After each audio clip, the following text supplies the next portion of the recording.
Oke, selamat malam teman-teman. Thank you udah join. Thank you Danar udah mau tentang osteoporosis. Jujur gue belum kepikiran sih kayak gue osteoporosis nggak ya gitu. Tapi gue juga sebenarnya nggak tahu kayak sebenarnya osteoporosis itu kayak gimana sih prosesnya, mulainya sebenarnya yang kita perlu waspadai dari kapan atau apa. Kayaknya ini sesuatu yang perlu gue pelajarin juga gitu. Dan kalau Bayu kan udah tahu nih, aduh gue osteoporosis gitu. Bayu emang beda sih kan, karena biologi banget kan anaknya gitu. Jadi thank you Danar udah. Ini cancer ya? Iya, estrogen gue terlalu tinggi. Without further ado, silahkan Danar dimulai. Terima kasih. Terima kasih. Ini teman-teman, Assalamualaikum warahmatullahi wabarakatuh. Ini sebenarnya Bayu utang waktu itu batal presentasi karena jaga sekarang disempatkan presentasi untuk teman-teman semua sharing.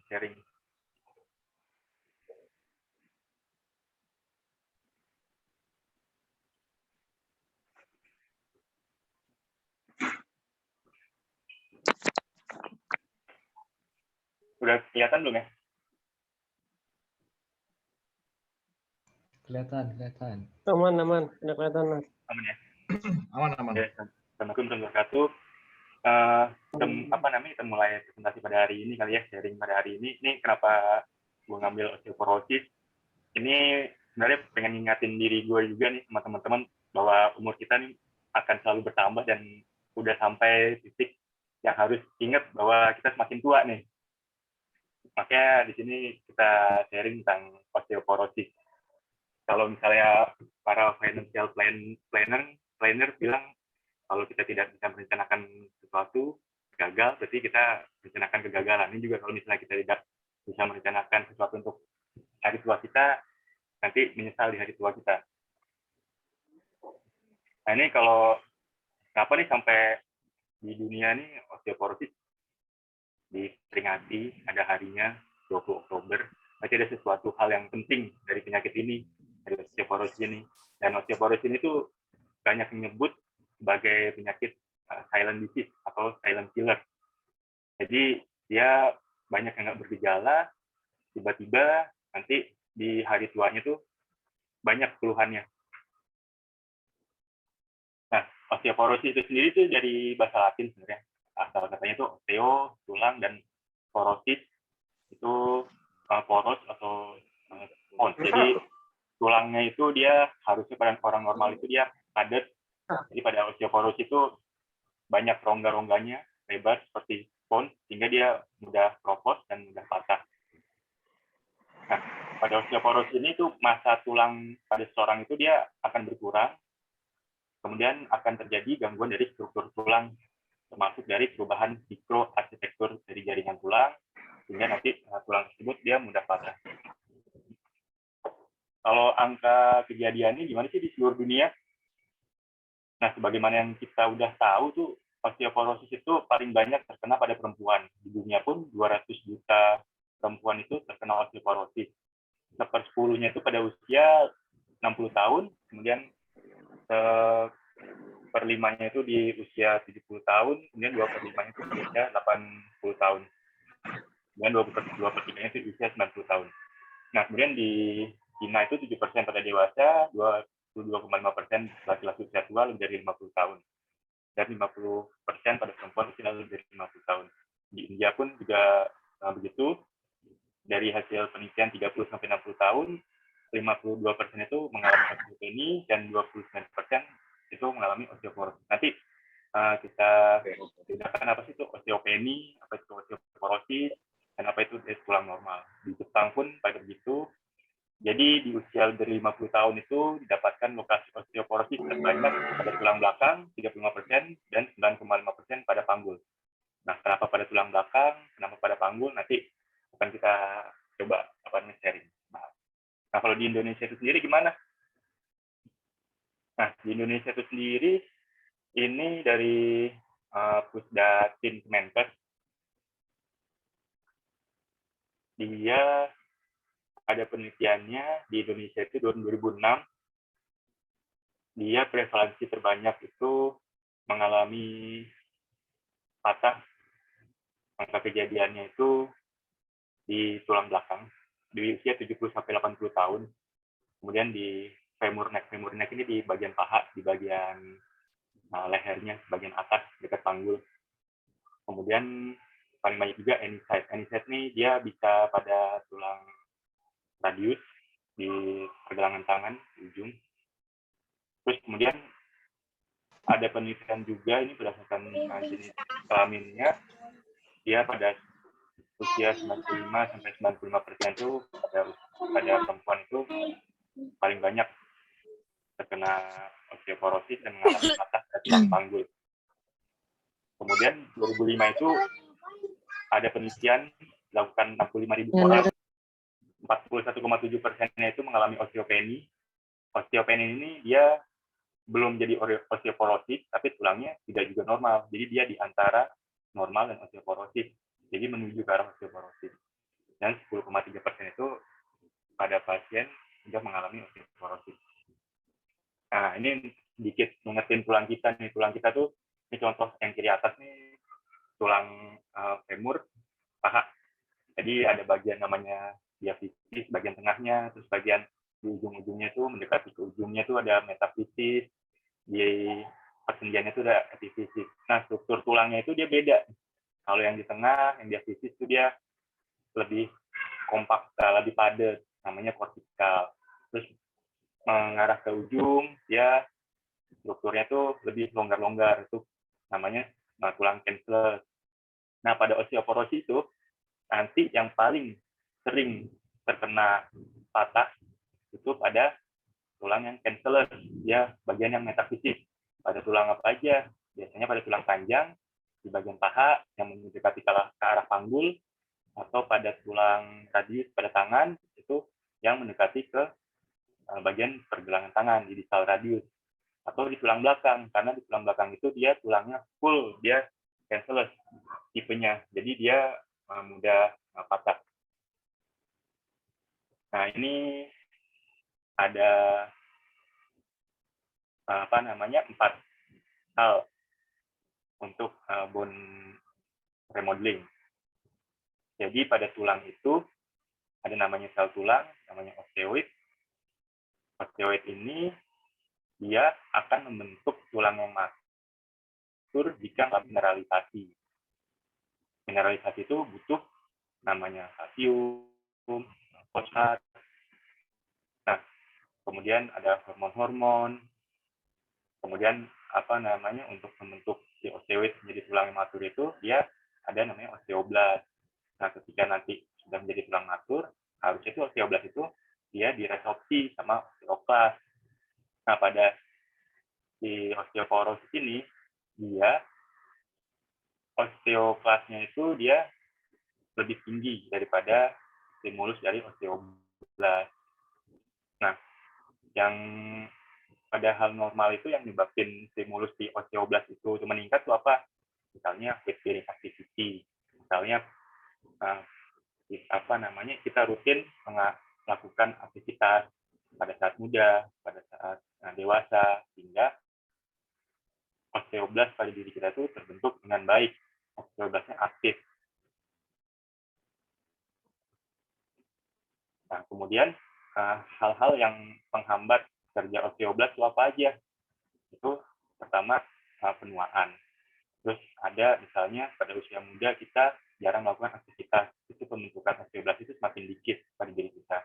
Atau ada mengalami malnutrisi kronik, atau kita rutin minum alkohol, rokok, itu kita bisa menghambat aktivitas dari osteoblast. Kemudian hal-hal yang meningkatkan dari meningkatnya osteoklas atau penghancuran tulang itu juga banyak pada osteoporosis yang menyebabkan massa tulang itu menurun. Misalnya pada keadaan hiperparatiroid, hiperkortisol, hipertiroid, defisiensi estrogen. Ini mungkin sekilas nanti berhubungan dengan mekanisme kenapa si osteoporosis itu bisa terjadi.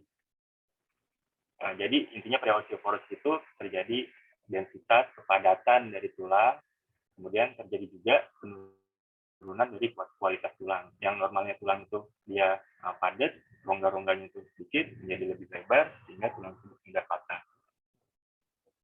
Nah, kemudian osteoporosis itu sendiri dia bisa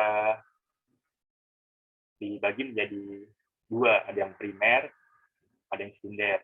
Yang primer itu dia biasanya disebut dengan osteoporosis tipe 1. Dia terjadi pada seorang perempuan pasca menopause di mana hormon estrogennya berkurang sehingga yang menghambat dari osteoplasnya itu tidak ada, osteoplasnya lebih tinggi sehingga tulang itu mudah keropos. Atau tipe 2 itu senilis, jadi senil, jadi dia berhubungan dengan usia. Jadi semakin tua usia kita, itu berarti resiko terjadinya osteoporosis itu semakin meningkat.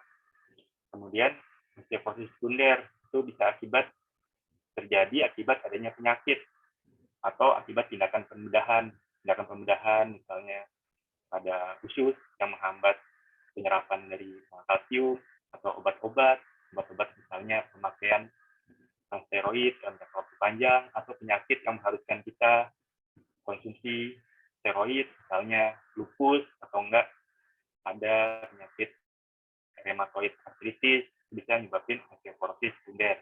Jadi tulang kita itu semakin kopos.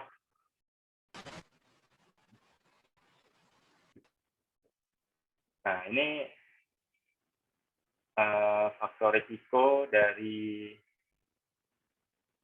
si osteoporosis itu sendiri itu bisa diakibatkan oleh beberapa hal. Yang pertama itu misalnya ada seorang dengan indeks massa tubuhnya itu kurang dari 19, dia sangat kurus, atau enggak pada orang dengan penderita gangguan makan, atau bulimia, atau pada seorang dengan gaya hidup yang dia konsumsi rokoknya berlebih, minum alkohol atau bersoda, atau dia dari riwayat sebelumnya itu pernah mengalami patah tulang tanpa ada penyebab yang jelas, atau nih etnis Asia atau Kaukasia itu memiliki resiko mengalami osteoporosis itu lebih besar daripada etnis lainnya.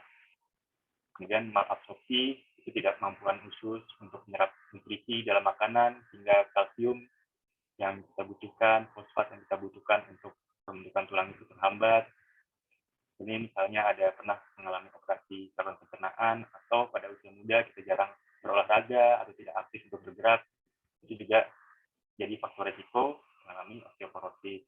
Yang tadi sudah disebutkan, kita konsumsi obat-obat misalnya steroid, obat-obat untuk kanker prostat, itu juga akan mengakibatkan risiko terjadinya osteoporosis.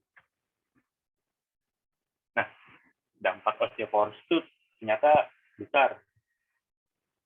Ini dari IOF, International Osteoporosis Foundation, itu mencatat 20% pasien pada tulang osteoporosis itu meninggal dalam jangka waktu 1 tahun. Dia meninggal biasanya tuh dia bedridden, jadi dia nggak bisa melakukan aktivitas apa-apa, di tempat tidur aja.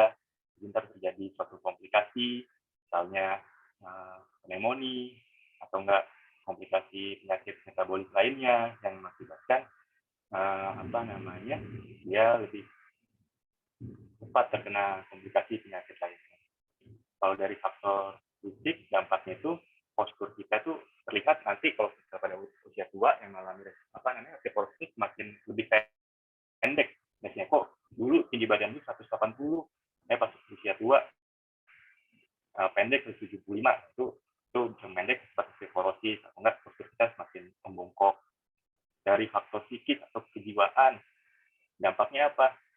Pada orang yang osteoporosis, ketika kita udah terkena osteoporosis, terus kita mengalami keterbatasan dalam aktivitas karena kita mengalami patah tulang, itu kita mengakibatkan stres karena kita tidak bisa bersosialisasi, ketemu teman-teman, aktivitas. Kemudian dari faktor ekonomi pun, pembiayaan untuk pengobatan osteoporosis ini cukup tinggi karena berbagai macam komplikasinya.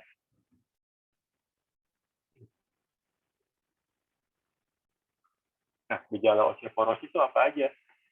Gejala osteoporosis itu terkadang itu kita nggak merasakan sesuatu gejala apa-apa.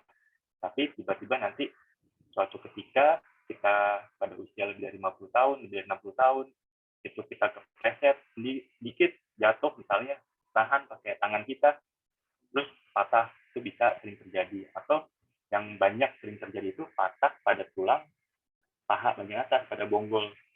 Yang panggulnya itu setiap pada orang tua, kamar mandi biasanya, atau di depan kamar mandi, kepleset-keset, jatuh, padahal jatuhnya mekanisme cederanya itu nggak berat, itu patah. Atau patah pada tulang belakang. Pada tulang belakang itu sering, misalnya kita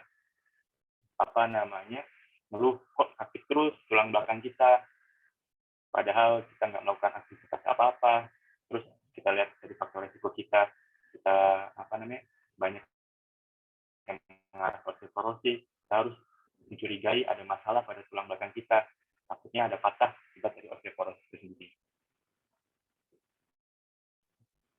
Nah, ini yang sudah disebutkan tadi, patah-patah tulang pada penderita osteoporosis itu di mana aja bisa terjadi.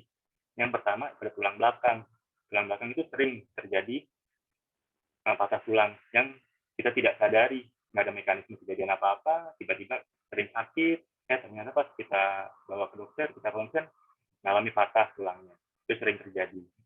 Karena tadi susunan tulang pada tulang belakang itu, dia tulang cancellous asal mulanya.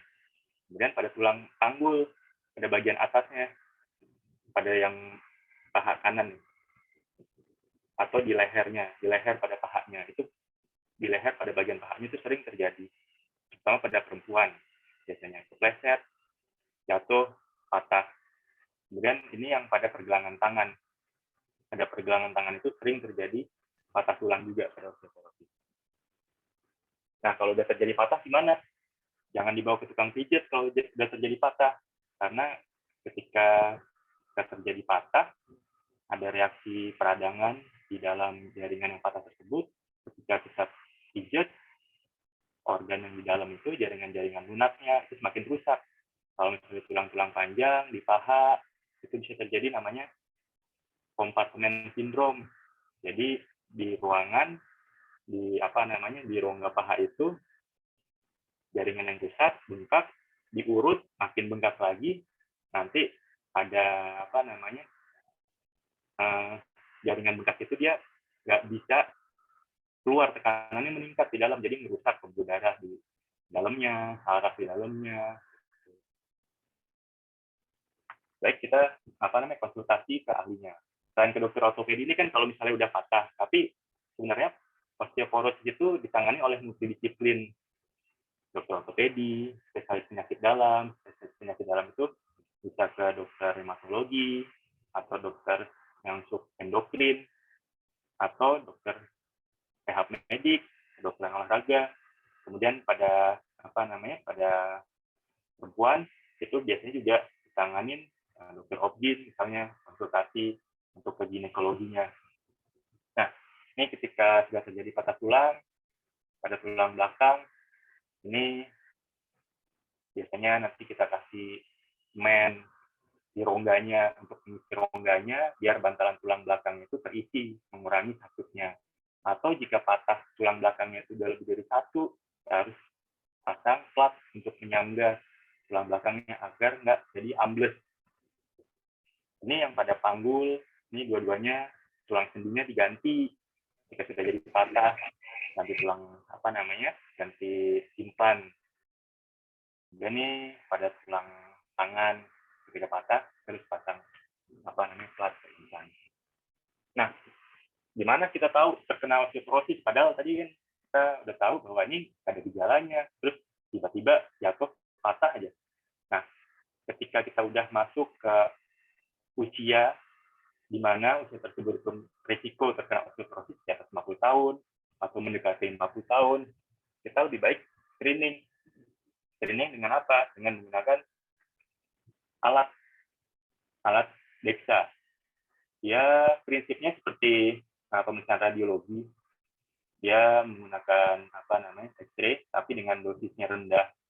Jadi nanti di screening pada pasien tidur, kemudian alat tersebut nanti meng-screening dari bagian atas kepala sampai kaki, nanti akan keluar sampel di yang tadi udah dijelaskan bahwa bagian-bagian tersebut itu sering terjadi osteoporosis, kemudian nanti keluar analisa kepadatan tulang di bagian panggul, tulang paha, dan pada bagian tangan.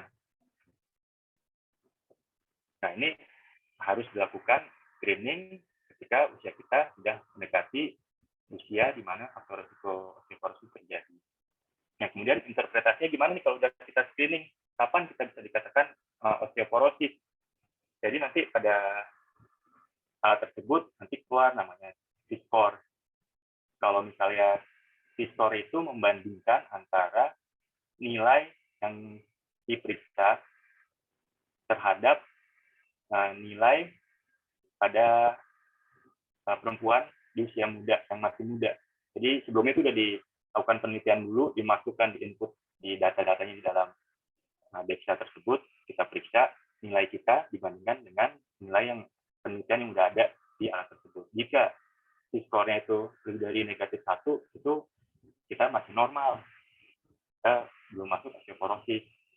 Tapi kalau misalnya skor kita -1 sampai negatif 2,5, itu kita osteopenia. Jadi kepadatan tulang kita itu udah mulai menurun, tapi belum mencapai osteoporosis. Kuning kalau misalnya kita lihat di sini, yang hijau ini normal, yang kuning ini osteopenia.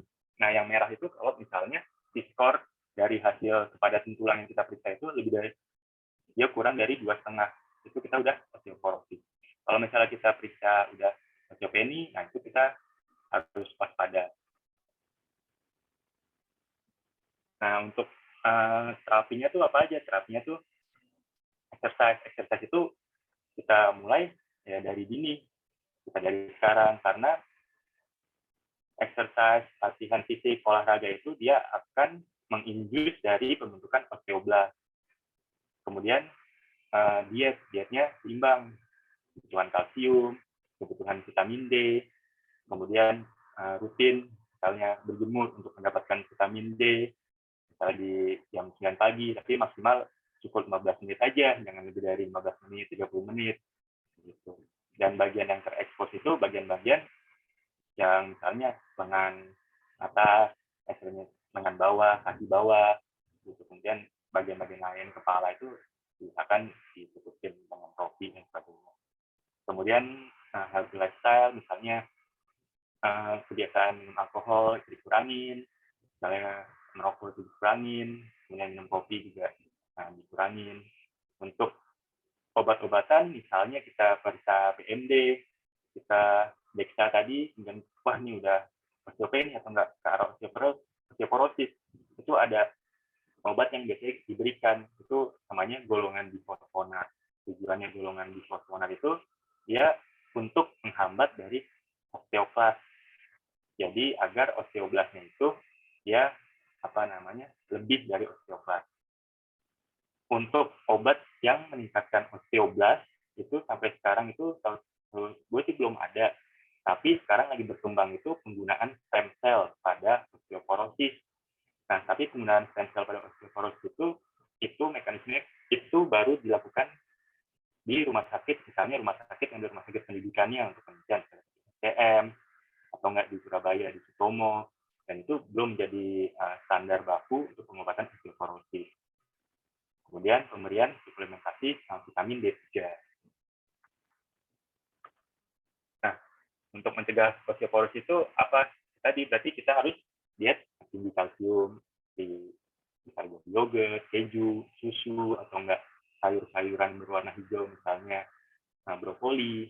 Kemudian kita cukup mendapatkan vitamin D, misalnya dari rutin berjemur di atas jam 9 pagi, kemudian beraktivitas secara rutin dan teratur, mulai dari dari muda, kemudian hindari rokok, minuman beralkohol serta kafein.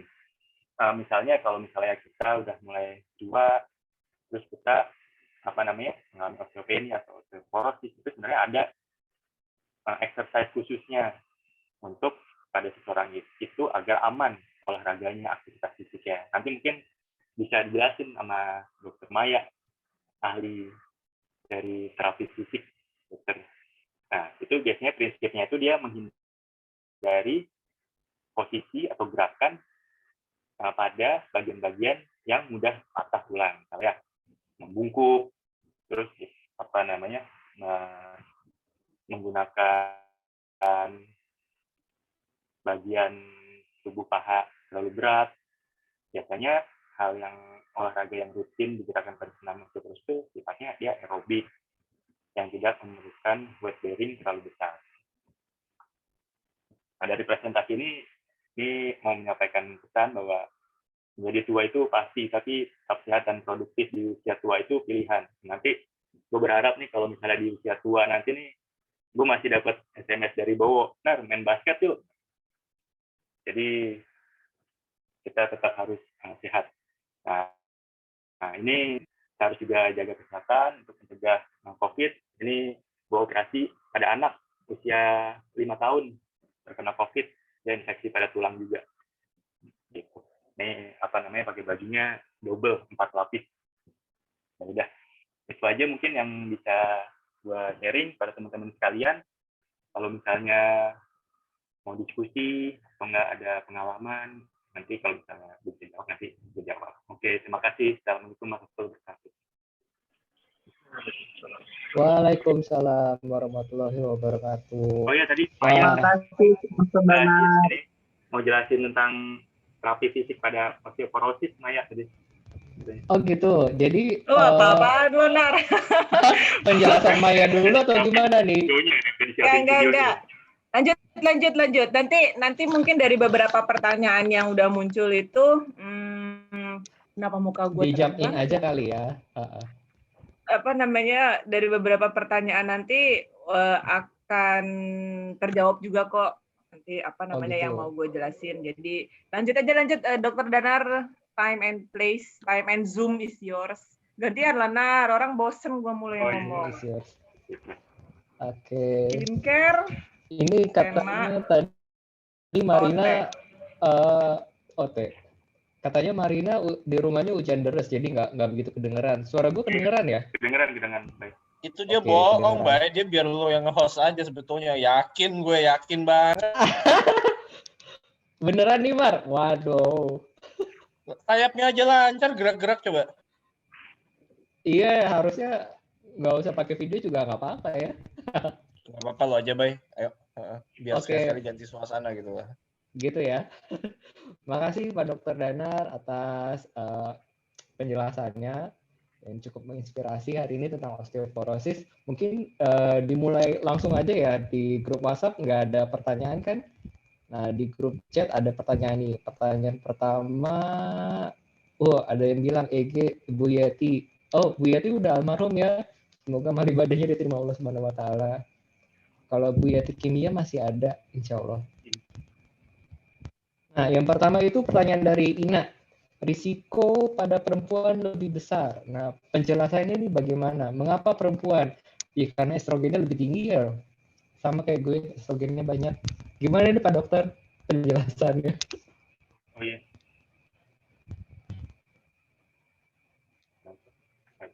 Oh ya, kalau pada perempuan kan dia memiliki estrogen yang dia pada normalnya itu dia menghambat osteoklas, sehingga seimbang antara osteoblas dan osteoklas pada saat usia muda, pada saat normal. Nah, pada saat dia masuki masa menopause kan estrogen tersebut dia turun juga, sehingga osteoklasnya itu lebih tinggi daripada si osteoblas. Osteoblas itu yang menghancurkan tulang, retrofi, sehingga pembentukan tulang yang matur itu sebelum waktunya itu udah diresorpsi sama osteoklas. Nah, itu kenapa pada perempuan itu lebih beresiko untuk terkena osteoporosis. Pada perempuan lebih beresiko terkena patah tulang pada usia tua. Itu salah satu mungkin jawaban. Oke, berarti pada saat usia menopause rasio perempuan lebih terkena osteoporosis lebih tinggi ya. Berarti tadi premis gue salah dong, karena gue kebanyakan estrogen berarti gue osteoporosis. Itu harusnya terbalik ya. Oke, pertanyaan selanjutnya dari Nanim. Apakah susu punya efek signifikan terhadap tabungan kalsium gitu. Intake-nya seperti apa? Nah, ini mungkin substitusi dari susu ikan teri itu apakah benar? Tadi Sena juga nanya tentang ikan teri ya. Gitu. Mungkin pendapatnya Pak Dr. Danar. Ikan teri. Yes. Ikan teri ya. Kalau sebenarnya kalau ikan teri itu aku juga belum baca ya kandungannya. Yang pernah gue baca dan sering temuin itu anjuran itu ikan sarden. Ya, dia sarden kalsium gitu. Terus minum susu kalsium itu memiliki signifikan efek apa enggak? Jadi untuk mencegah osteoporosis itu nggak hanya satu hal yang kita perlu jaga tingkatkan dari pada saat ini, misalnya kita minum susu kalsium terus tapi kita jarang olahraga atau enggak kita masih minum alkohol, itu juga kita nggak pengaruh. Tapi kita kalau misalnya kita minum susu kalsium sejak dini, terus kita ditambah dengan misalnya olahraga secara teratur misalnya sejak dini, terus meningkatkan vitamin D-nya juga, kemudian mengurangi paparan terhadap rokok atau alkohol, itu bisa menjadi signifikan efek tabungan kalsium kita pada saat nanti kita tua. Jadi nggak hanya berdiri sendiri kalsium aja gitu. Ibaratnya suatu bangunan, tulang itu dia banyak komponen kan, ada kerangkanya, terus ada lapisan luarnya, catnya, ada semennya, kayak gitu. Jadi harus ditopang semuanya biar bangunan itu kokoh sampai tua. Oke, jadi komposisi dari bangunan tersebut harus diperhatikan ya. Nah, mungkin ini nyambung lagi pertanyaannya. Dari komposisi tersebut kan kalsium ya. Sinta tanya, kalau misalkan kita minum susu kalsium jangka panjang dari muda sampai tua, itu apakah ada efek sampingnya gitu? Kalau untuk efek samping susu kalsium, misalnya kita minum terus-terusan, sebenarnya nggak ada efek sampingnya.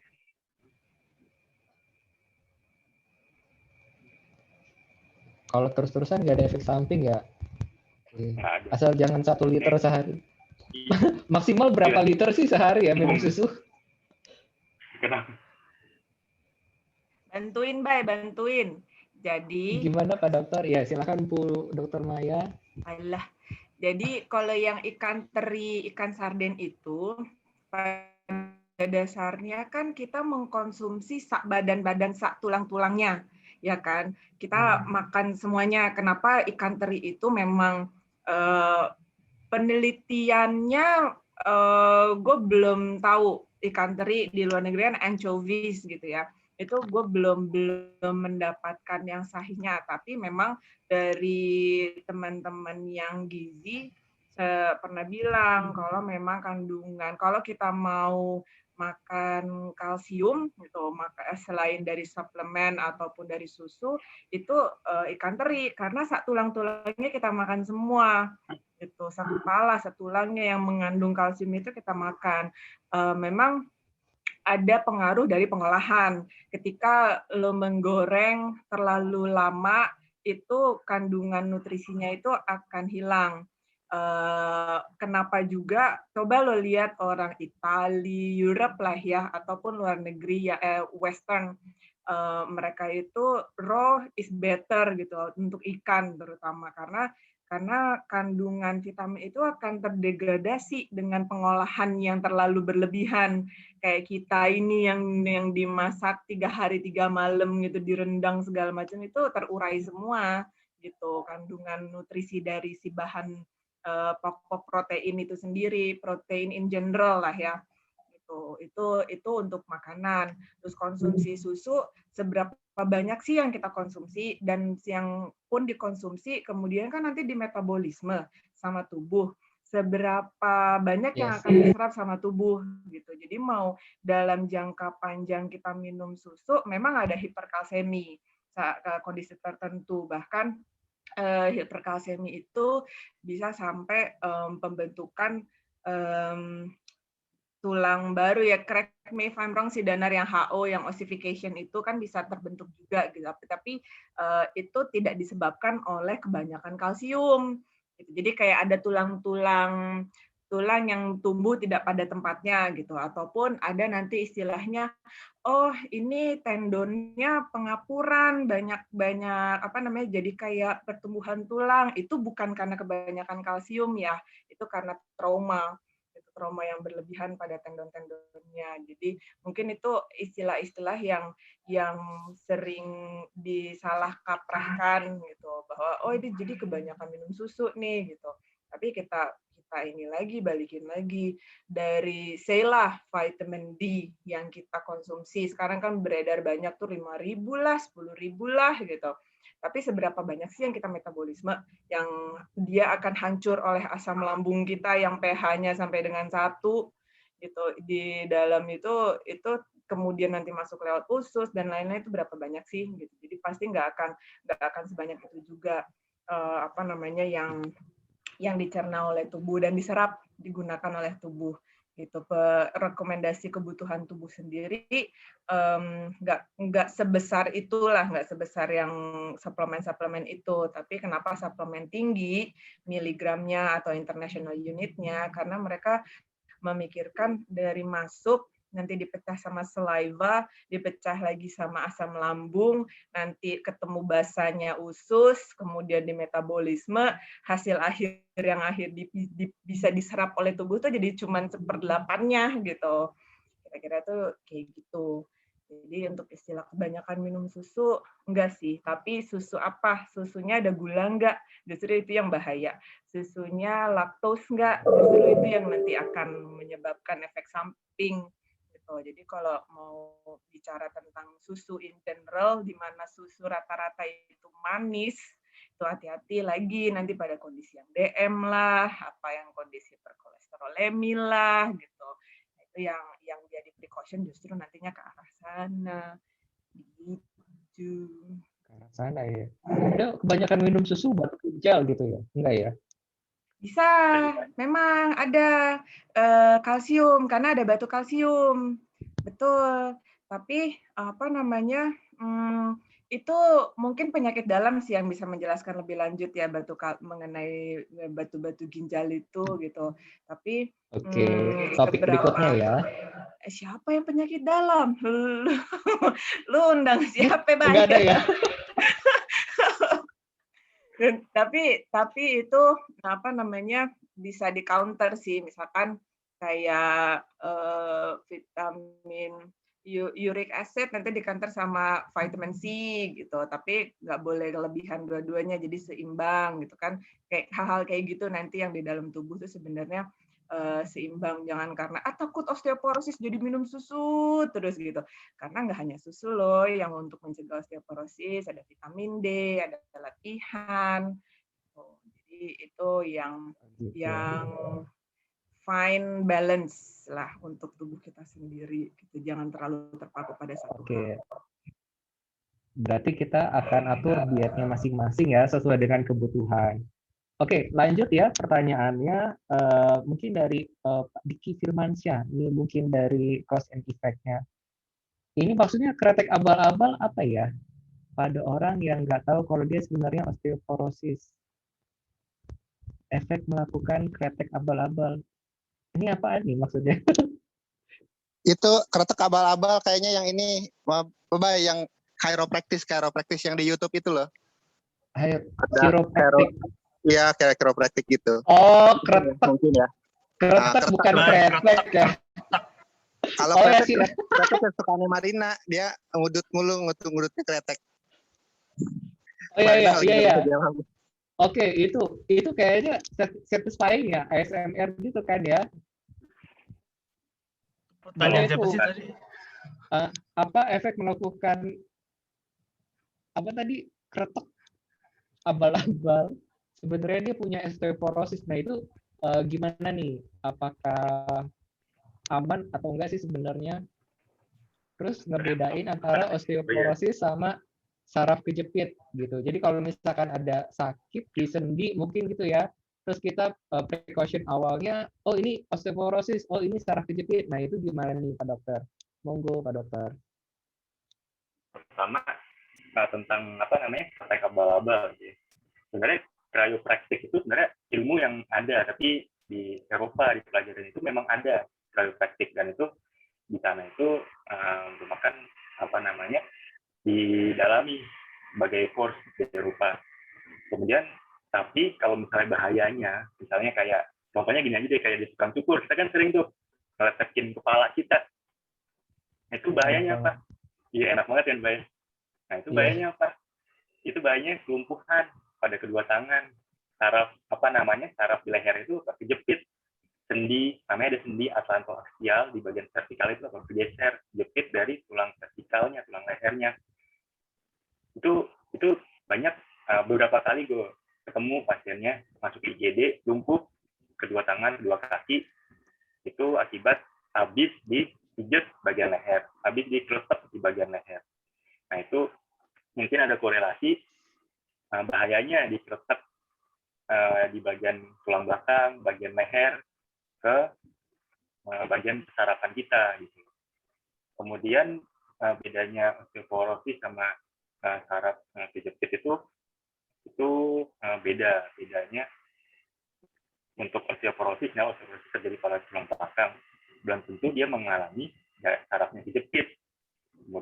Kemudian pada seseorang yang mengalami saraf kejepit, itu namanya istilahnya lumbar canal stenosis. Itu ada stenosis di tulang belakangnya, di jepitan tulang belakangnya. Itu belum tentu juga diakibatkan oleh osteoporosis. Misalnya jepitan tulang belakang itu disebabkan oleh adanya osteoporosis patah tulang belakang bisa kejepit, jadi saraf kejepit. Atau misalnya trauma itu misalnya jatuh kecelakaan tanpa ada penyebab osteoporosis, sarafnya kejepit itu bisa. Atau pergeseran dari saraf tulang belakangnya, atau istilahnya itu namanya spondylolisthesis, yang mengakibatkan saraf kejepit itu beda. Jadi saraf kejepit itu bisa diakibatkan oleh osteoporosis jika patah, tapi osteoporosis itu belum tentu menyebabkan saraf kejepit. Oke. Mungkin dari Dokter Maya mau ada yang ditambahin? Atau kita lanjut? Chiropraktik itu subdivisinya rehab sebenarnya. Tapi dia punya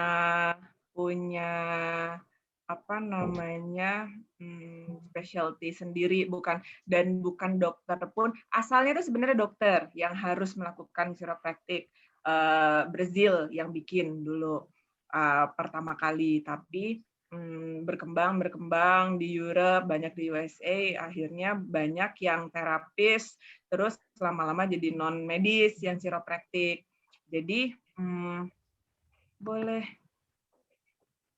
sebentar ya. Screen. Kenapa tadi Danarto bilang kalau dikretekin itu resiko untuk adanya kelumpuhan? Apalagi sama Bini nih kalau malam-malam. Oh my God. Itu lumlai, Bay. Bukan lumpuh lagi, Bay. Itu pertanyaan Ain. Jadi, ya lanjut, Mai. Ya, di antara tulang ini tuh keluar saraf. Ketika kita memposisikan dan kretekinnya itu, jadi kretekin itu nama kerennya manual teknik. Jadi manual teknik kayak gitu, dia harus sesuai dengan arah si tulangnya. Kalau nggak sesuai arah tulangnya, kita akan beresiko mencederai saraf-saraf, pembuluh darah yang keluar dari sela-sela tulang-tulang itu. Gitu. Dan tulangnya si cervical ini kelihatannya kan gini ya, tulang ini di bawah gitu. Padahal dia itu nyambungnya itu ada satu sendi itu tuh yang dia miring nyambungnya. Kenapa kalau teman-teman lihat banyak sekali, misalkan di YouTube ataupun di IG gitu, manual terapi, chiropractor gitu, dia tuh posisinya, kenapa sih tangannya harus diginiin, di kepalanya diginiin, nanti terapisnya tangannya tuh begini-begini baru diketek gitu. Kenapa harus kayak gitu? Karena dia memposisikan alignment dari tulangnya itu tuh bagus dulu, baru dia merilis si antar tulangnya. Karena kalau terus nggak sesuai sama alignment-nya, yang ada kita ngegencetin sarafnya, bukan malah maksudnya ngerilis, malah ke arah yang berkebalikan gitu. Makanya dia kok digoyang-goyangin dulu, abis itu udah enak nih, mobilisasi antar tulangnya enak, tiba-tiba kretek gitu, dikagetin gitu. Itu memang ada tekniknya. Itu nggak sekedar ya di ini juga di barbershop gitu sebenarnya iya kan di gini-giniin dulu gitu udah enak tiba-tiba kretek gitu kan, tapi ya itu kan empiris ya, jadi berdasarkan pengalaman barber masing-masing gitu, capster masing-masing. Tapi kalau seandainya memang evidence base-nya itu harus sesuai dengan alignment, dan masing-masing mau kita kretekin di punggung, mau kretekin di pinggang bawah, itu ada tekanannya, ada arahnya gitu. Bukan nggak boleh sebenarnya, ada ilmunya gitu, bahkan ada teorinya. Tapi ya yang kata Dokter Danar tadi bilang, bahwa kalau misalkan kita sembarangan ngelakuinnya, yang ada kita beresiko untuk mencederai saraf-saraf. Dan celakanya, kalau udah di saraf-saraf, mulai dari C3 ini udah urusannya pernapasan. Jadi pernapasan, tangan, kaki, itu lumpuh. Bayangin pernapasan lumpuh kan, jadi napas saja butuh dibantu. Gitu. Nah, untuk yang kalau lebih turun lagi, di bawah lagi, itu nanti levelnya lebih turun lagi. Kalau torakal, setingkat pinggang, udel ke bawah, nah itu tuh kaki nanti yang lumpuh, atasnya masih oke. Nah itu yang bisa nyebabin keluhan-keluhan, mulai dari kok kesemutan tangannya, kok megang gelas jatuh, kok nanti megang pensil nggak kuat, kok jalan sering kesandung gitu, keluhan-keluhan kayak gitu yang ini ditelusurin biasanya kalau misalkan ortopedi kayak Danar gini, pasti mikirnya ini di ototnya, di kakinya, atau di sarafnya gitu. Itu yang nanti bisa makanya tadi sampai tahu, oh dia lumpuh tangannya karena sebelumnya habis dikretekin gitu. Pasti arahnya nanti ini ngapain nih gitu. Kalau seandainya habis ngapain yang menyebabkan hal itu, karena kan nggak tiba-tiba pasti. Siap. Itu Ai, berarti istri lu harus sertifikasi dulu Ai. Biar nggak tiba-tiba besok tangannya kesemutan. Gitu ya. Oke, terima kasih Dokter Maya.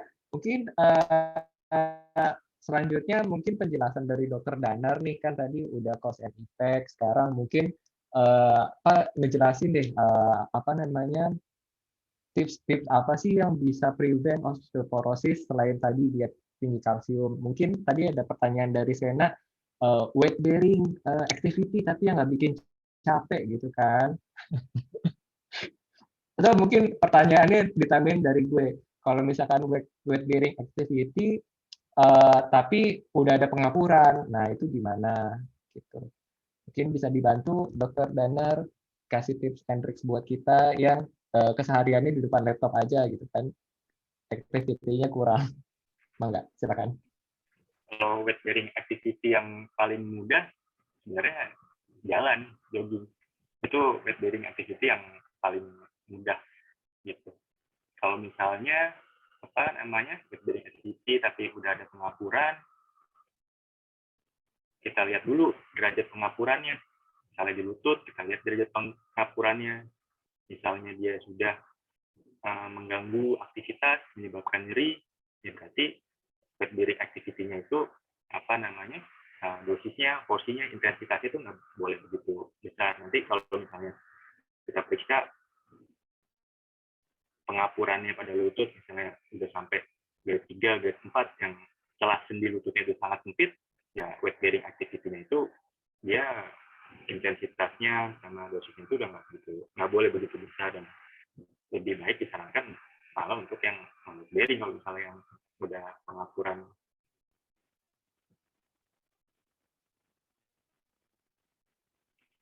Tapi kalau misalnya misalnya kita yang sering di depan laptop pada saat ini, saran saya sih sebenarnya tetap harus misalnya 30 menit sekali lah, itu hentikan aktivitas depan laptop, kemudian kita stretching untuk agar otot-otot kita itu relaksasi. Paling nggak jalan di sekitar kantor misalnya, kalau misalnya lagi di kantor atau di rumah, ya jalan di sekitar rumah gitu. Selain nggak bagus untuk tulang belakang, duduk terus, kemudian mata juga nggak bagus karena terlalu banyak menangkap sinar dari laptop. Lebih baik 30 menit sekali tuh stop sebentar, 15 menit stretching, jalan, baru aktif lagi gitu. Oke, berarti ada jeda dan istirahatnya ya. Soalnya dokter Maya ahlinya. Iya, mungkin narasumber lain kali ya yang bisa jadi personal trainer kita gitu ya. Bikin kelas aja kali, Mar. Siapa ya, Mar? Sena Oke. instruktur Zumba. Itu Bowo mau nanya tentang ini Bowo. Iya, ini ada pertanyaan di luar osteoporosis. Sebentar, mungkin dari Mevi kali ya? Ada Maya. Kenapa? Oh, dari Mevi dulu nih. Dari Mevi tanya selain osteoporosis mengenai skoliosis gitu. Nah, tadi mana ya? Kalau misalkan skoliosisnya sekarang, nah nanti perbaikannya apa ya? Terapi-terapinya mungkin supaya tua nggak bungkuk gimana gitu ya? Ini pertanyaannya kemana? Ke Dokter Danar? Boleh Dokter Danar? Boleh Dokter Maya? Gimana pertanyaannya, Pak? Katanya Mevi sekarang diagnosisnya skoliosis. Nah, iya. Jadi waktu itu dibilangnya gitu. Kan tulangnya skoliosis nih. Terus nanti kalau dibiarin lama-lama bisa bungkuk gitu. Gue panik juga gitu. Sekarang bingung deh mesti ngapain. What should I do? Lucu, maaf ya. Iya. Tapi untuk skoliosis itu sendiri itu kita harus membedakan dulu dia dengan skoliosis struktural atau non struktural, misalnya akibat posturnya. Terus kemudian dari skoliosis itu sendiri itu kita lihat dulu kalau misalnya dia apakah dari kecil, dari remaja itu dari skoliosis, kemudian kita periksa konsen juga kita periksa khusus, itu ada namanya skoliosis program. Bisa dia harus menunduk ke depan, ke belakang, terus miring kiri, miring kanan. Kita ukur tuh nanti derajat kemiringannya. Kalau misalnya derajat kemiringannya yang ada namanya top angle lebih dari 40 derajat, kalau misalnya nih ada pasien yang masih adolescent ya, itu dia indikasi untuk operasi, dilurusin.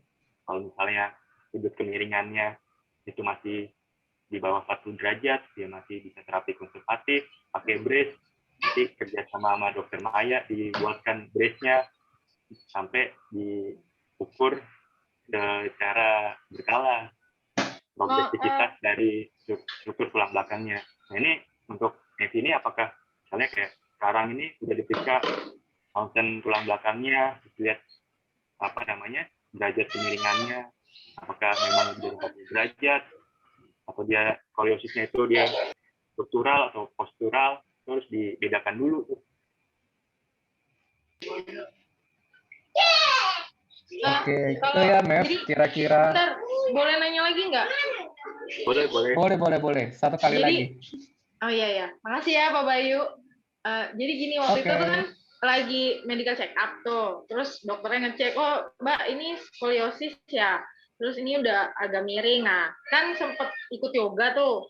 Jadi belum sempet sampai ketemu dokter untuk nanya skoliosisnya derajatnya berapa atau gimana. Terus si instruktur yoganya udah bilang, ini kamu punya skoliosis ya? Ya, terus cuma, oh iya ya, cuma gitu doang. Terus dia bilang, ini posisinya harus gini ya. Nah, waktu itu sempet diikutin. Cuman kalau ternyata harus balik lagi, cek lagi, ya nggak tahu deh. Cuman si instruktur yoganya sih waktu itu ngajarin, kamu banyakin postur apa ya? Jadi kayak ngelurusin tulang punggungnya tuh hampir kayak kayang gitu deh. Bener nggak sih? Takut salah juga sih, takut kejepit juga. Itu Jadi belum pernah sampai ke dokter, waktu itu cuma pas medical check up doang, dan itu kayaknya juga bukan dokter khusus buat pulang. Jadi karena medical check up normal dari kantor kan, jadinya dia cuma ini ada skoliosis. dari pemeriksaan fisik aja berarti ya? Dari pemeriksaan fisik medical check up ya? Yuhu, betul sekali Pak. Ya. Nah, yang tadi dibilang kalau misalnya dari pemeriksaan fisik, hanya dari pemeriksaan fisik, itu bisa kita menilai skoliosis itu apa namanya, bisa masih postural, karena posturnya dia harus dikonfirmasi ulang. Nah, kemudian jika memang skoliosis tersebut, jika kita mengalami skoliosis dan sudutnya misalnya kurang dari 40 derajat, atau misalnya mendekati 40 derajat, tapi misalnya kita tidak ada keluhan, misalnya keluhan di persarafan, tidak ada rasa kesemutan, baal, kelumpuhan di kaki, atau misalnya pada penderita skoliosis itu dia ada masalah di gangguan pernapasan, karena tulang yang bergeser bisa menggeser dari rongga parunya juga. Nah, itu sebenarnya nggak ada masalah, dia hanya masalah kosmetik. Tapi tadi selain dari pemeriksaan fisik harus dikonfirmasi lagi ke pemeriksaan penunjang biologi untuk melihat derajat dari skoliosis tersebut dan membedakan jenis dari skoliosis tersebut. Mungkin Dokter Maya ada tambahan dari pengalamannya, Dokter Maya? Lempar aja terus, Nar. Jadi, ini Mevi. Iya. Yang skoliosis lu. Yuhu. Oh, jadi skoliosis itu ada pada anak, ada dewasa. Kalau pada dewasa, paling mungkin pengaruhnya nanti adalah sakit pinggang, tuh sakit punggung, sampai ngerasa sakit-sakit di belakang paha, pokoknya otot-otot segala sakit deh pokoknya. Kalau skoliosis ini, kalau pada dewasa, bentuk koreksinya itu latihan. Memang yang paling bagus adalah latihan stretching sama strengthening. Salah satu yang penerapannya enak antara pilates ataupun yoga, antara dua itu. Gitu, karena mereka itu dua-duanya menggabungkan dua jenis latihan itu, penguatan dan peregangan. Nah, si skoliosis pada dewasa ini nggak ada tujuan untuk mengkoreksi kelengkungannya lagi. Jadi what's done is done. Saya kasarnya itu gitu. Jadi apapun yang sudah terjadi, derajat berapapun yang sudah ada saat ini di punggung, hiduplah dengan itu. Gitu. Yang bisa kita lakukan adalah jangan sampai skoliosis ini menurunkan kualitas hidup, ataupun nantinya jadi nyeri berkepanjangan gitu, jadinya nggak bisa ngapa-ngapain. Yang paling nggak enak itu sebenarnya kalau skoliosis yang derajatnya udah tinggi, which is yang tadi Dokter Dana bilang over 40 degrees, 30 to 40 degrees ya sebenarnya, itu perempuan pada saat hamil, bayangkan sudah skoliosis, kelengkungannya dia begini kayak S, jadi di bidang frontal gitu dia S gini, terus ada tambahan segede gaban di perut gitu, berapa kilo, udah semuanya lah, si bayinya siapanya gitu, itu pasti akan nyeri banget. Paling nyeri sih itu, sama kalau seandainya kalau laki-laki itu kalau ada skoliosis, sama kalau central obesity, jadi gendutnya di perut, nah itu tuh berat banget, otot-otot punggungnya pasti nyeri. Kalau yang pengkoreksian itu biasanya anak-anak yang dikasih brace, yang dikasih korset, seringnya brace ya. Kalau dewasa udah ganggu banget, palingan dikasihnya korset, gitu untuk ngurangin nyerinya. Gitu. Tapi korset ini tidak bisa meluruskan lagi, olahraga apapun tidak bisa meluruskan lagi. Yang penting untuk Mevi pahami adalah itu. Gitu. Tapi kalau seandainya untuk yang anak-anak memang masih ada tujuan untuk melurusin si tulang punggungnya. Mevi mesti ngelihat nih anak-anak, biasanya skoliosis itu turunan. Gitu. Jadi kalau lagi mandiin tuh punggungnya tuh disusurin sama jari.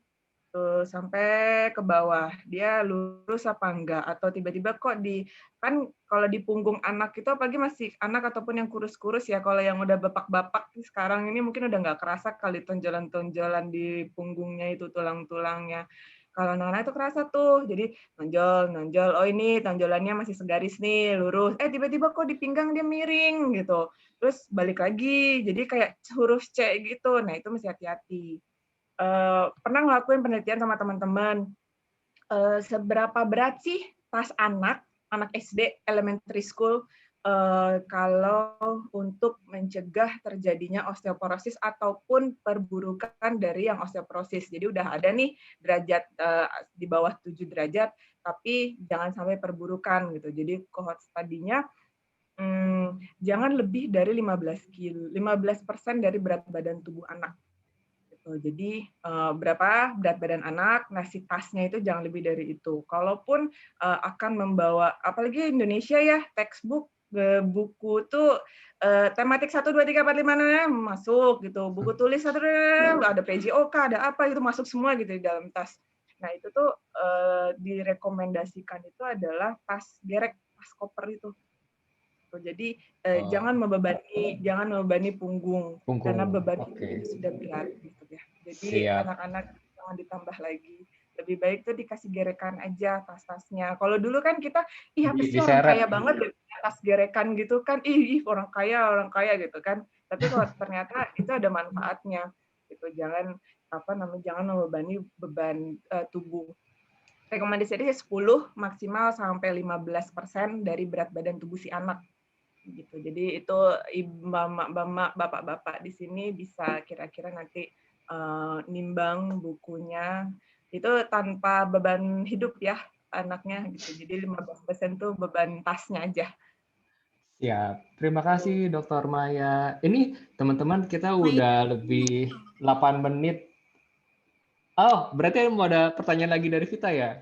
Teman-teman kita yang tadi nambah sampai jam 9 ya? Tulang punggung itu, Mai.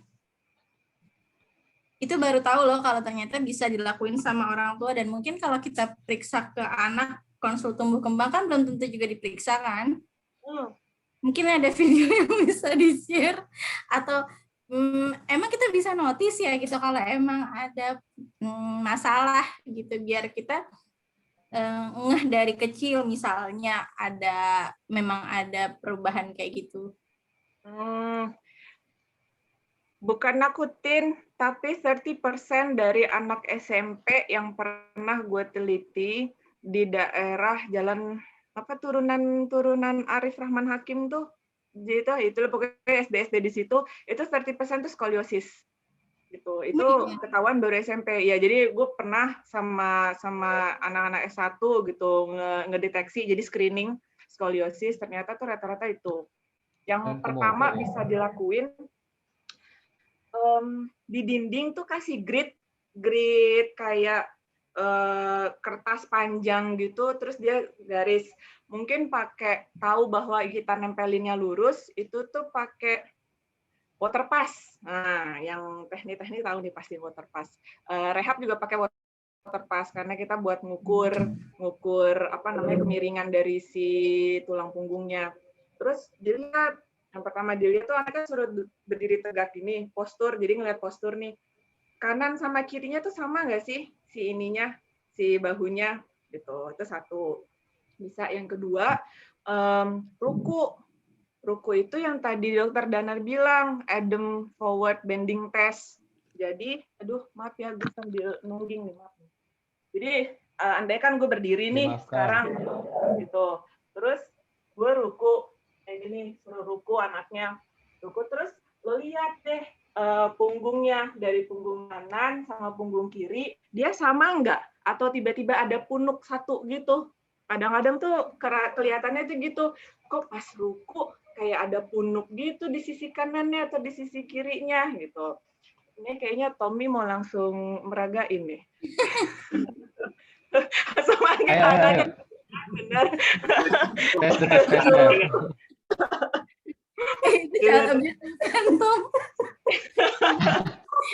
Jadi suruh ruku benar-benar 90 derajat gitu.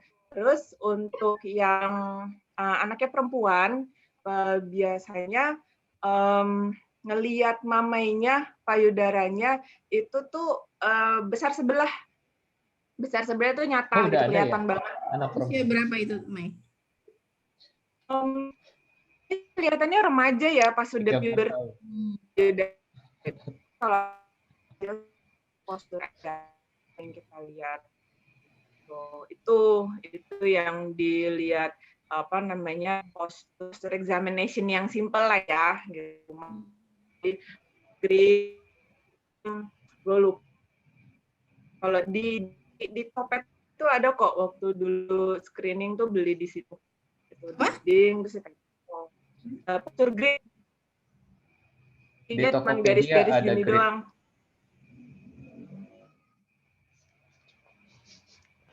Maya putus ya?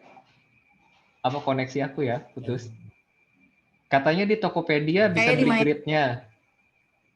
Terakhir itu. Oh iya, Bisa ada wassalam. water pass untuk mengukur pada saat bungkuk, nanti water passnya dilihat tuh kemiringannya cenderung ke kanan atau ke kiri. Atau biasanya kalau sederhana biasanya pakai bandul taruh diiketin pakai tali itu panjang, nanti ujung talinya taruh di bagian leher, nanti lihat bandulnya dia cenderung ke arah kanan atau kiri. Sederhana. Mungkin boleh dicontohin kapan-kapan, Nar. Bandul. Yang pertama tadi gridnya, nama gridnya apa, Dokter Maya di Tokopedia? Postur grid, postur grid, posture, sama tayang apa namanya, adem forward, bending, terus danar bandul apa, ya itulah bandul-bandul di tonjolan tulang leher kita nih, ada tonjolan, coba rasain masing-masing kerasa apa enggak tonjolannya, bandulan bener. Nah, terus itu taruh yang apa tuh yang tebel tuh, terus atau di tali nggon.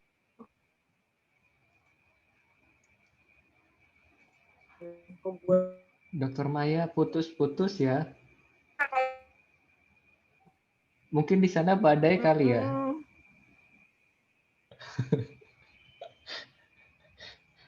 Kayak menular nih hujan badainya di Depok sampai ke Pekanbaru.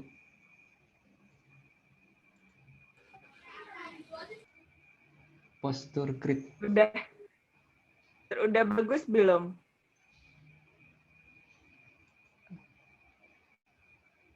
Belum bagus.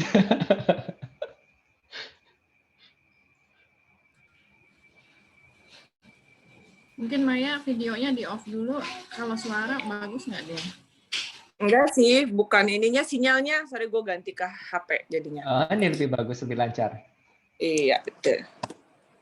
Jadi, ya itu yang tadi Danar bilang, ditaruh di sini, terus dia gantung-gantung, nanti di lipatan pantat tuh, fold, gluteal fold, jadi antara two cheeks, itu lipatannya, dia ada di tengah apa enggak. Jadi kan dia akan seimbang tuh, gitu. Terus dia lebih condong ke kanan atau condong ke kiri, gitu. Jadi dari lipatan pantat itu, dari visuranya, garisnya.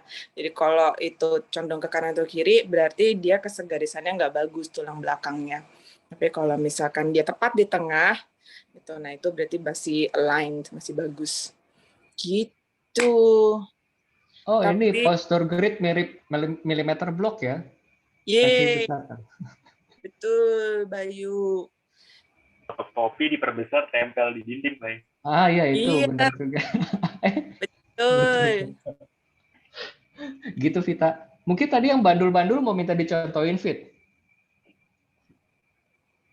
Apa ya, Nar, namanya? Kok gue lupa ya? Pemeriksaannya yang kayak kemarin, Mai. Apa kayak gitu? Ya, video YouTube kalau ada apa-apa. Ada sih. Dan itu pemeriksaan antar sesama mahasiswa buat ujian gitu. Tapi gue cari dulu ya. Kan kita ada pemeriksaan ujian skill kan, itu salah satunya gitu, pemeriksaan skoliosis. Itu jadi Nanti coba gue cari dulu ya pemeriksaan skoliosis itu. Terus gue lupa namanya apa ya, si bandul-bandul itu. Ntar deh gue cariin dulu. Makasih. Oke, terima kasih Dokter Maya. Mungkin dari teman-teman yang lain ada pertanyaan lagi nggak?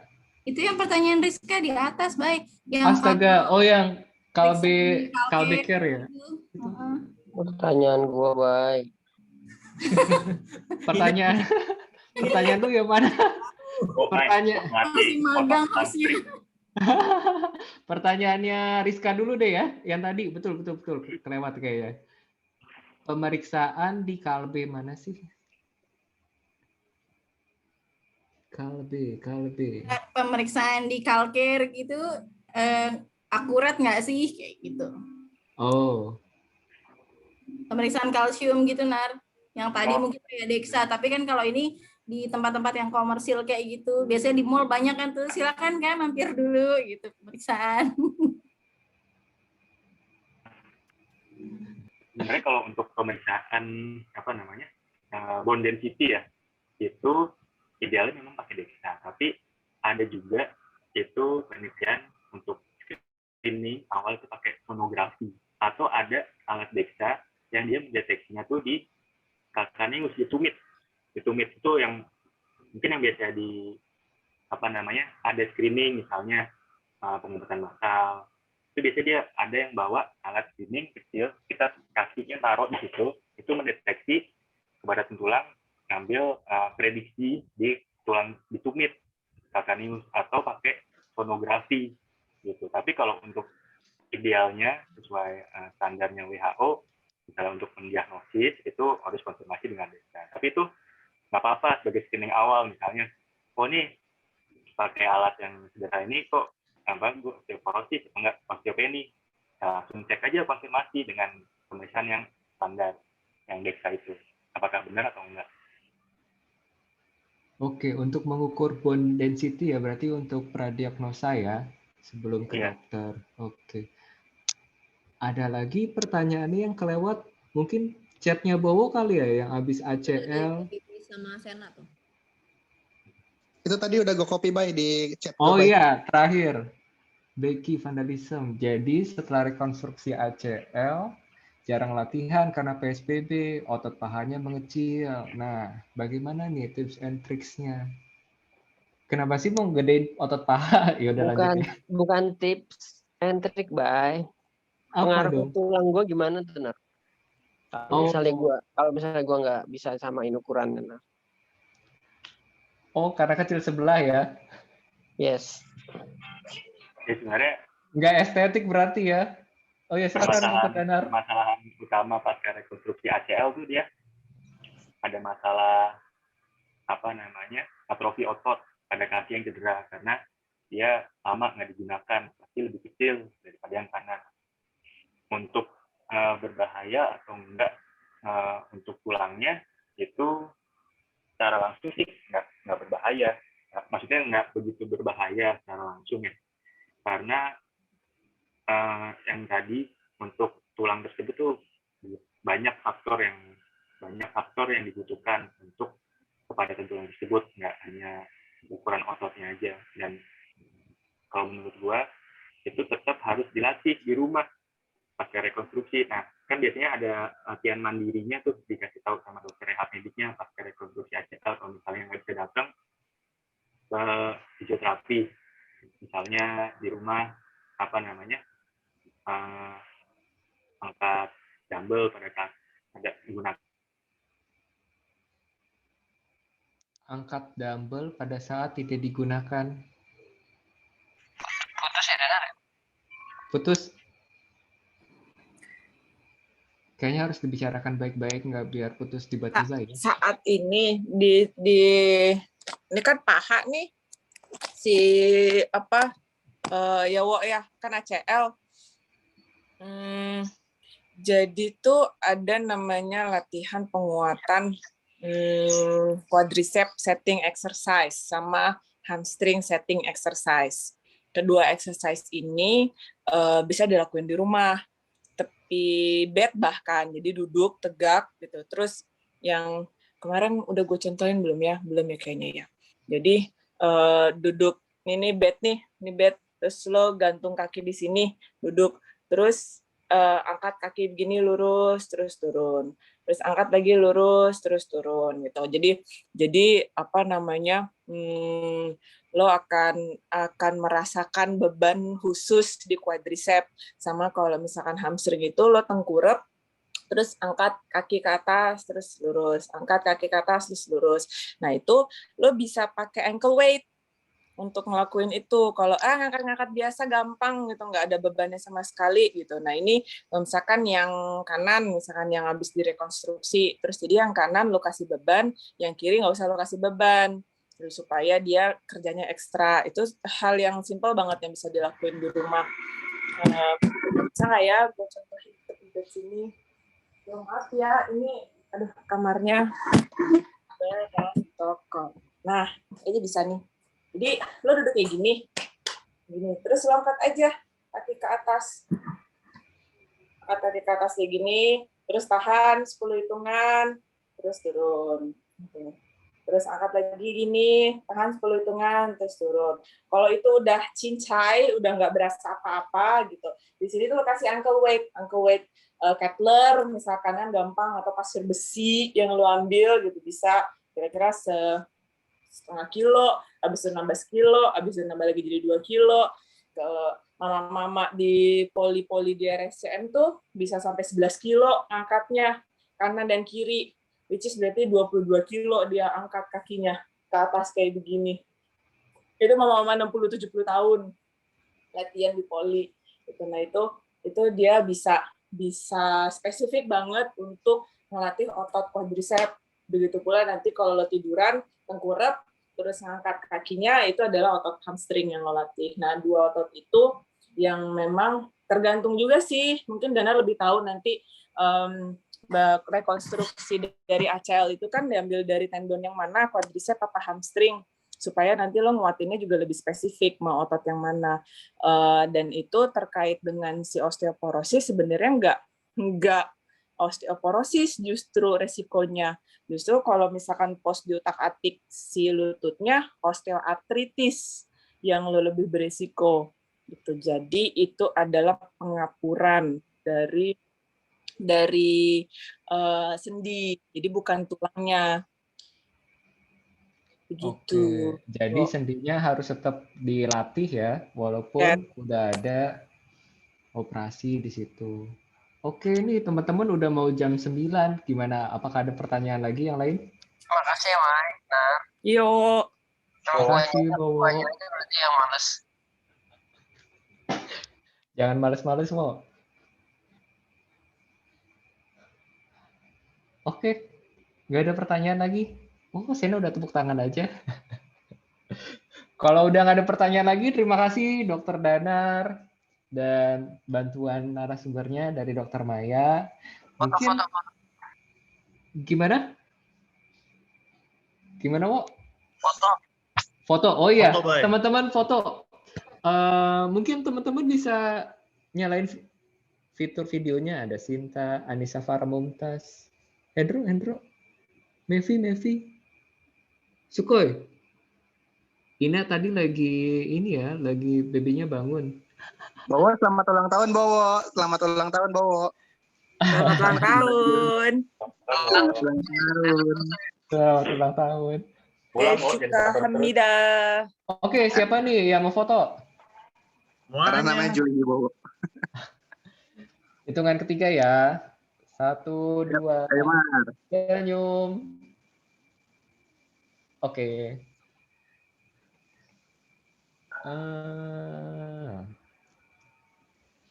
Lagi nggak?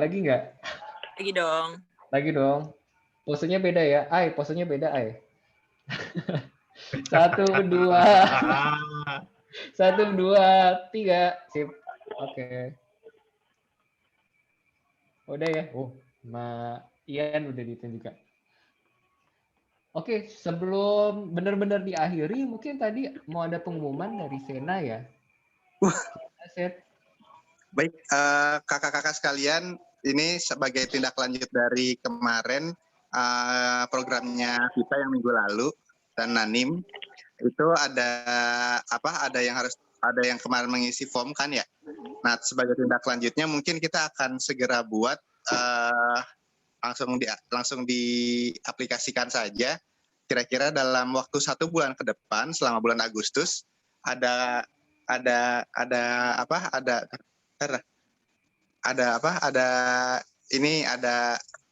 apa ya? Apa sih? Mau ngomong apa sih sebenarnya? Akan ada program untuk membentuk atomic habit baru. Nah, gitu dia.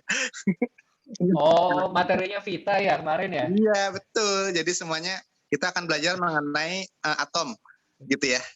Gitu nggak sih, Fit? Gitu ya. Jadi kita akan belajar mengenai atom. Yang pertama atom karbon gitu ya. Tapi yang pada intinya sih bikin habit apa dalam waktu 1 bulan atau bulan Agustus ini. Sekalian juga memperingati Dirgahayu Indonesia ya. Asik. Segitu nasionalisnya kita ya. Itu kita akan mencoba melihat apakah ada habit-habit baru yang bisa ditelurkan dalam waktu 1 bulan ke depan gitu. Jadi nanti akan ada link kalau mau gabung grupnya, silakan. Kalau sekalian grup itu buat apa sih? Tujuannya sih sebenarnya buat ngomongin yang ada di grup ya. Dan yang kedua adalah ngemonitor habit-habit ngomongin Sena dong. Iya.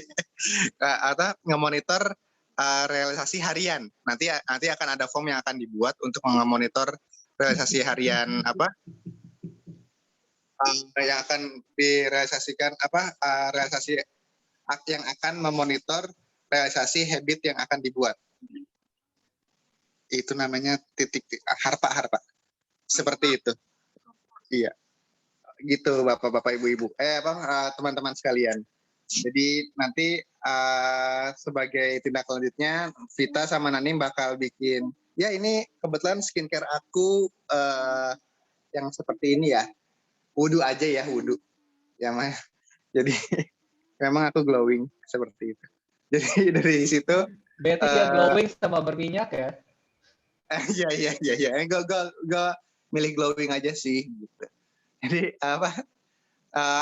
teman-teman kalau berkenan nanti akan ada arahan dari Vita dan Nanim tentang bagaimana. Kalau ini kan hostnya Marin nih, kalau nanti yang satu lagi hostnya Vita Nanim. Nyesel kan Vita Nanim nggak ngomong gitu kan. Jadi udah tembak dari sini ya. Seperti itu. Baik, itu saja teman-teman mengakhiri jam 9 kita. Semoga kita bisa mendapatkan manfaat dari bareng Marin dan bareng Vita Nanim nanti. Terima kasih. Terima kasih Kakak Sena atas informasinya. Terima kasih teman-teman semua udah bergabung, dan kepada narasumber juga, pada Dr. Dana terima kasih. Semoga nggak kapok ya. Ngasih informasi yang sangat berguna pada nusa dan bangsa. Terima kasih juga pada narasumber tambahan, Permaya. Sampai jumpa lagi teman-teman minggu depan. Assalamualaikum. Assalamualaikum warahmatullahi wabarakatuh. Makasih Dana. Terima kasih semuanya Dana. Thank you, Nar. Thank you, Nar. Terima kasih Dokter Danar. Lagi nggak jaga ya Dokter Danar ya. Danar, pose Anjasmara dong, pose Anjasmara kayak buku tahunan. Itu apa sih pose Anjasmara sih? Foto di dinding batu-batu. Astaga, masih ingat aja Sen. Pada malu nggak sih inget zaman SMA? Ya kenangan seumur hidup ya.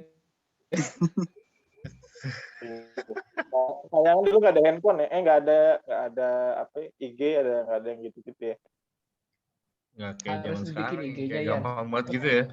Friendster, adanya Friendster, ya Allah. Ya cuma kontennya juga nggak kayak gitu, Mai. Maksudnya nggak yang kayak sekarang. Oh iya. Lo tuh berbuat sesuatu rame-rame terus direkam gitu kan. Oh gitu. Alias Sakila Azahra, Vinda bukan sih? Sakila Azahra. Dari tadi nggak respon. Nih record udah selesai kan, Man? Dulu kalau Oke. Oh, masih record.